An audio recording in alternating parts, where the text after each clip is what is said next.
ਸਹੇਲ ਖਾਂ ਫਰੀਦੀ ਜਦੋਂ KPK ਦੇ ਵਿੱਚੋਂ ਚੱਲਿਆ ਨਾ ਤੇ ਕੁਝ ਖੋਤੀ ਦੇ ਪੁੱਤਰ ਆਂਦੇ ਸੀਗੇ ਕਿ ਅਸੀਂ ਮੋਟਰਵੇ ਤੇ ਨਹੀਂ ਚੜਨ ਦੇਣਾ। ਫਿਰ ਜਨਾਬ ਮੋਟਰਵੇ ਤੇ ਚੜ ਗਿਆ, ਲੋਕਾਂ ਨੇ ਪੁਰਜੋਸ਼ ਫੁੱਲ ਪੱਤੀਆਂ ਦੇ ਨਾਲ ਇਸਤਕਬਾਲ ਕੀਤਾ। ਫਿਰ ਕਹਿੰਦੇ ਅਸੀਂ ਰੈਸਟ ਹਾਊਸ ਨਹੀਂ ਜਾਣ ਦੇਣਾ ਜਨਾਬੇ ਵਾਲੀ, ਉਹ ਉੱਥੇ ਵੀ ਚਲਾ ਗਿਆ।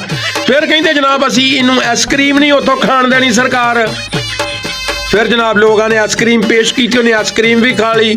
ਕੁਝ ਖੋਤੀ ਦੇ ਪੁੱਤਰ ਕਹਿੰਦੇ ਕਿ ਅਸੀਂ ਜਨਾਬ ਇਹਨੂੰ ਵਾਸ਼ਰੂਮ ਨਹੀਂ ਇਸਤੇਮਾਲ ਕਰਨ ਦੇਣਾ 70 ਰੁਪਏ ਵਾਲਾ।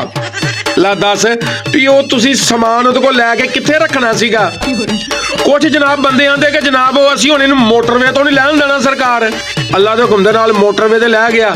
ਕੁਝ ਖੌਤੀ ਦੇ ਬੱਚੇ ਆਂਦੇ ਜਨਾਬ ਅਸੀਂ ਇਹਨੂੰ ਲਾਹੌਰ ਦੇ ਵਿੱਚ ਨਹੀਂ ਵੜਨ ਦੇਣਾ ਜਨਾਬੇ ਵਾਲੀ, ਉਹ ਲਾਹੌਰ ਦੇ ਵਿੱਚ ਚਲਾ ਗਿਆ ਜਨਾਬੇ ਵਾਲੀ।